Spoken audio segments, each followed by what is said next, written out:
Ah,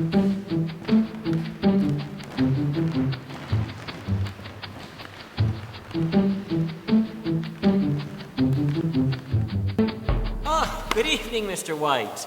I'm glad to see you decided to come out for the show. Well, to tell you the truth, me and the rest of the selectmen are pretty excited to have somebody using this place again, Mr. Harold.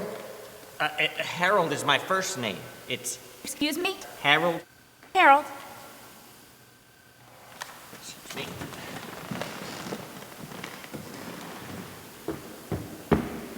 I've got you a tech crew. Ah. This is Meryl and Daryl North. Hello there. Harold Howard Hartwell, director. Thank you for meeting with us. Oh, no problem. Well, you two came highly recommended. Oh, really? What are your credentials? Credentials? Yes, qualifications. Are you electricians, carpenters? Well, actually, we've never done anything like this before. Oh, never. Tech guys with no concept of tech. What did you expect, Harold? Well, now I drive a dump truck, and Meryl does equipment maintenance at our family farm. Oh, equipment maintenance. Yeah, I do a little bit of everything. Tractors, mowing attachments, milking machines. Milking machines, that's completely irrelevant. Well, you do know how to turn on a light bulb, don't you? Yeah, Harold. Well, there's really not a whole lot to it, okay? Today we're just trying to set up the lights themselves. Okay? Real simple stuff, screws and nails. We put up a couple of lights up here on the ceilings, like these here. We need to light up the actors' faces, okay? So we'll need some lights at the back of the house, the lights here on stage, and on either side.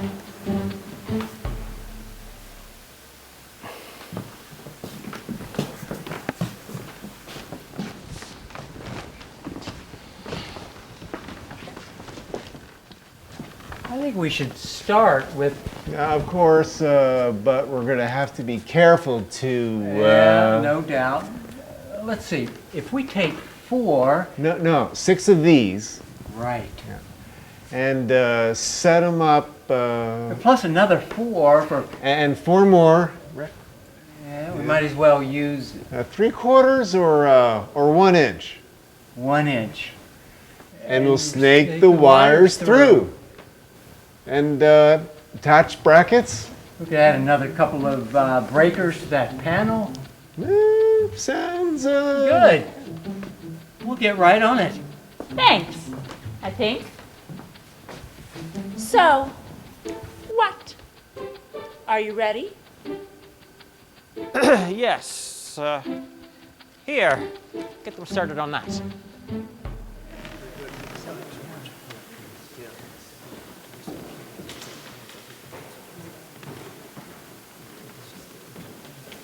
Excuse me, everyone. Hello. My name is Angelica Jakowski. I'll be your assistant director. First off, we'd like you to fill out some forms here, just giving us your name, contact information, parts you are interested, and any previous experience you may have. There are scripts here, and when you're all set, we'll get started. Grab a pen. Oh, okay.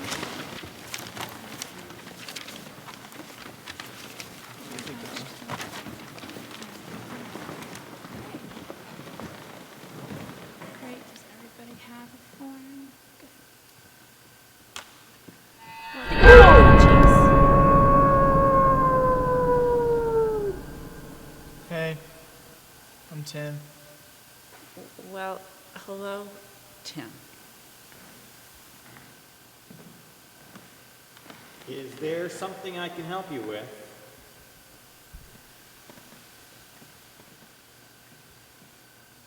Are you the director? Yes, I am. Never met a director before. I'm here for the play. Oh, okay. Well, to start, why don't you take one of these forms and fill it out? Over there.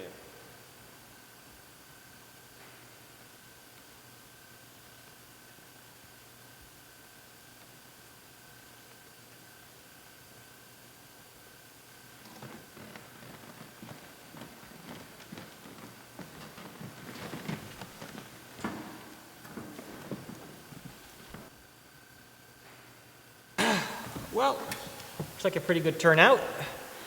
Not a great one. Well, it's probably the first time these hill people have ever done anything like this.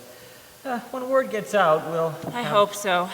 There's not enough people to cast the whole play. That's not taking into account the ones that are going to be plain terrible. It'll be okay. We can always give 90% of them non-speaking parts. Thank you. Okay.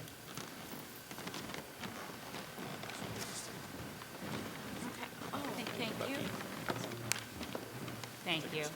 Thank you. Okay. Oh, thank you.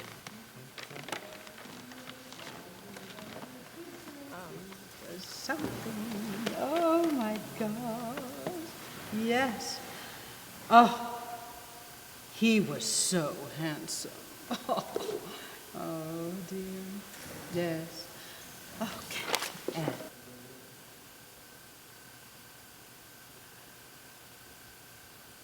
oh, I'm so sorry. Are you waiting for me? Oh, well, I guess this will just have to do for now. There's more where that came from. But we'll just have to wait.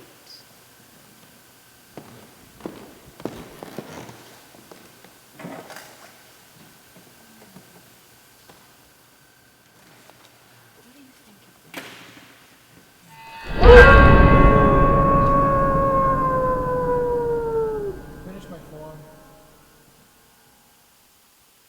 Thank you, Tim. Have a seat. Over there.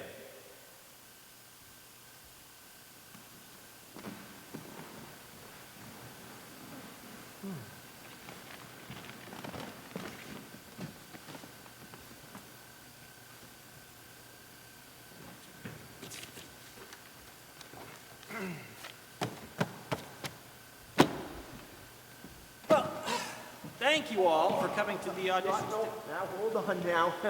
You're new in this town, so it's only proper that I should introduce you. This here is Mr. Howard Harold Henry Harold. No, it's Harold Howard Hartwell. He's from New York, the city. Yeah, and he's going to be bringing some people up here to put on some shows. I think it's going to be real interesting.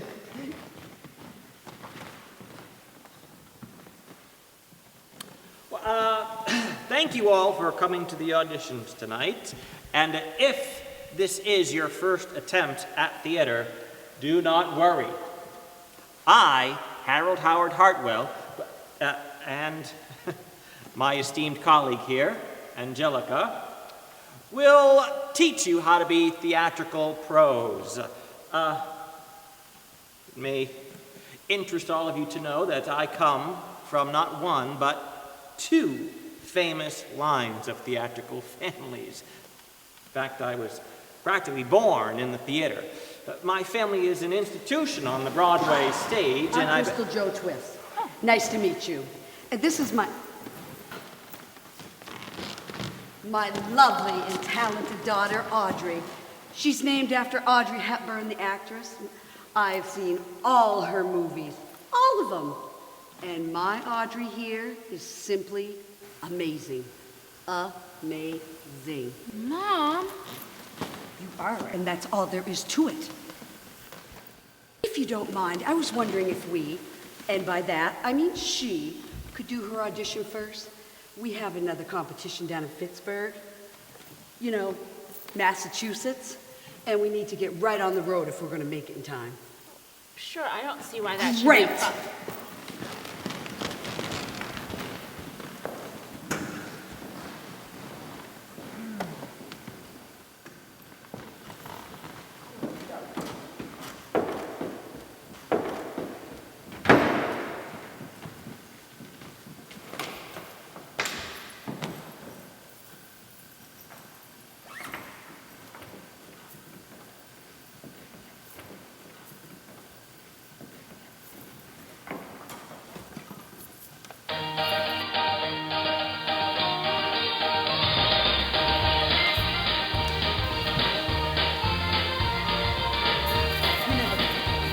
is.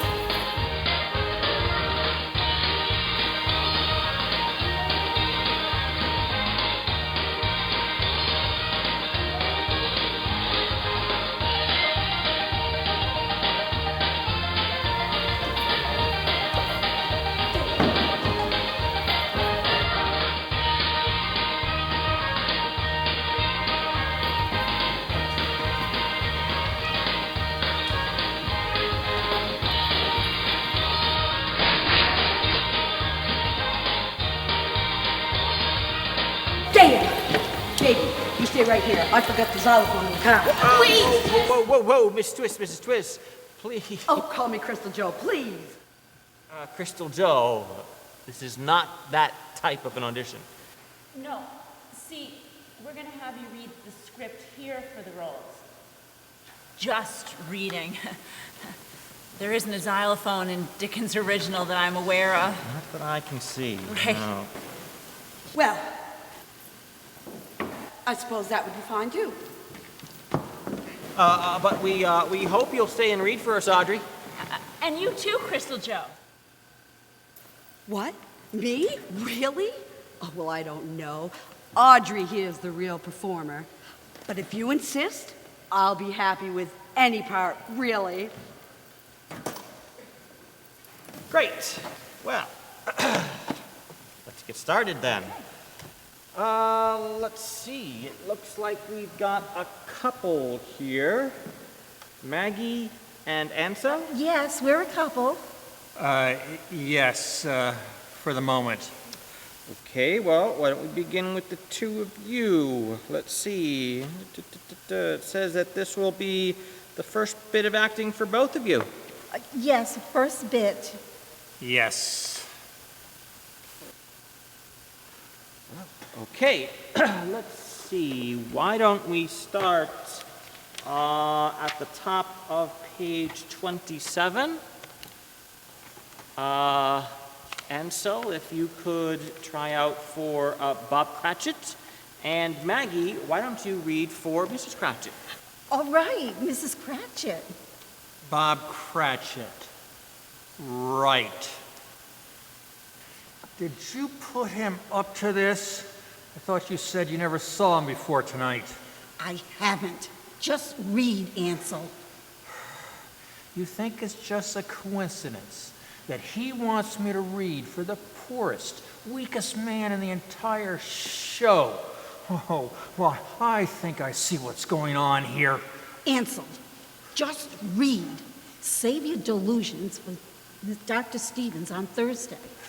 After all, we are here doing this as a couple at his behest. Okay, are we ready? Why don't we take it from the top of the page?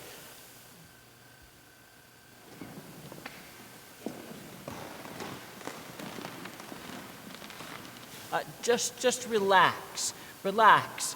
Try to read this as if you are a couple in love.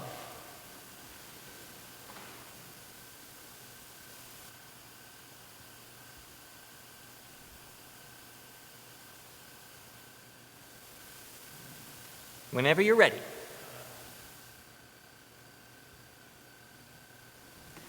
Whenever you're ready. Mr. Howard Harold. It's Harold Howard. Harold will be fine. I'm so sorry, Howard. Now, I don't know whether you've had a moment to look through that form that I gave you. I know there's a lot of information on it to cover, but there was a little note at the bottom. Note at the bottom. Perfectly willing to help at anything I can. My expertise is at your disposal. Oh, thank you, Miss Fontaine.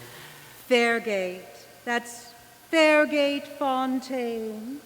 I know it's a famous name, but I'm not ashamed of my famous name. You can shout it from the heavens. Now, I know that there is, as you can see on the form, a lot of experience here in that little thing called acting. And I'm always here to lend a creative ear. Oh, thank you, Fairgate, but I think we're all set. Now, what I think you need here is a little motivation. This couple, Mr. and Mrs. Pratt, they love each other, right?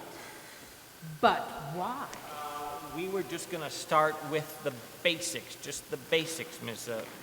Yes, yes, yes. I know you're all asking yourselves, what is a famous actress like this doing in this small little town? What is an actress who's worked with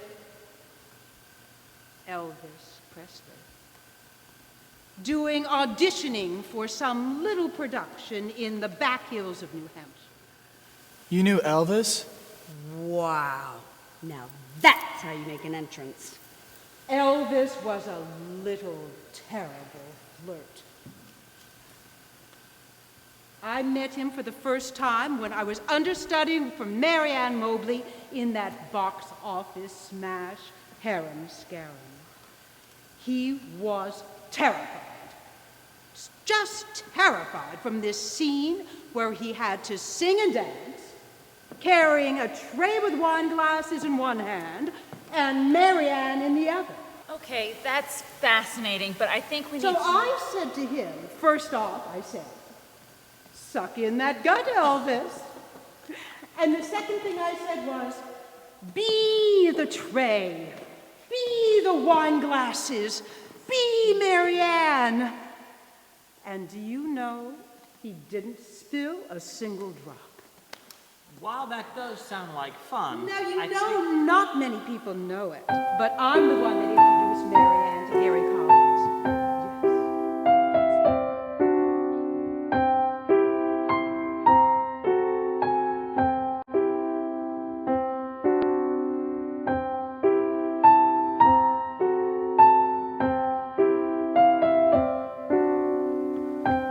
God, I never thought we'd get through that audition.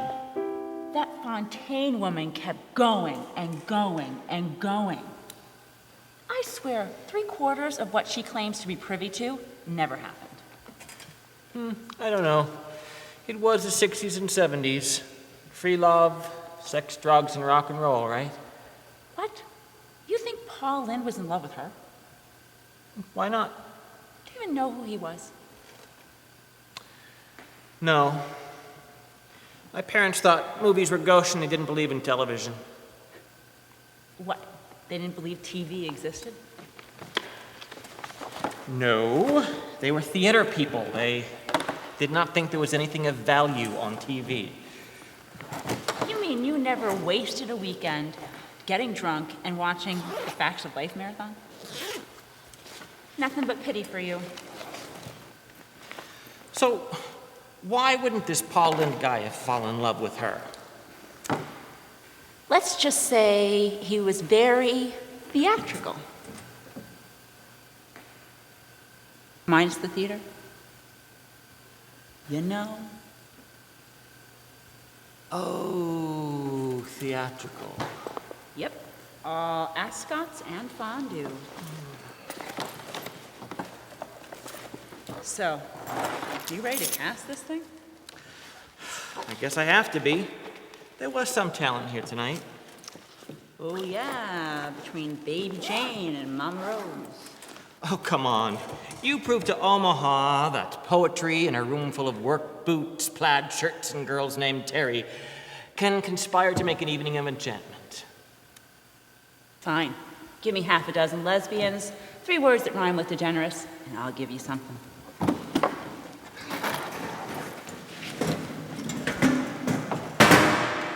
You have your keys?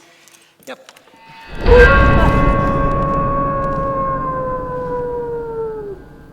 Hey. She dropped her keys. Oh. Thanks. I didn't realize.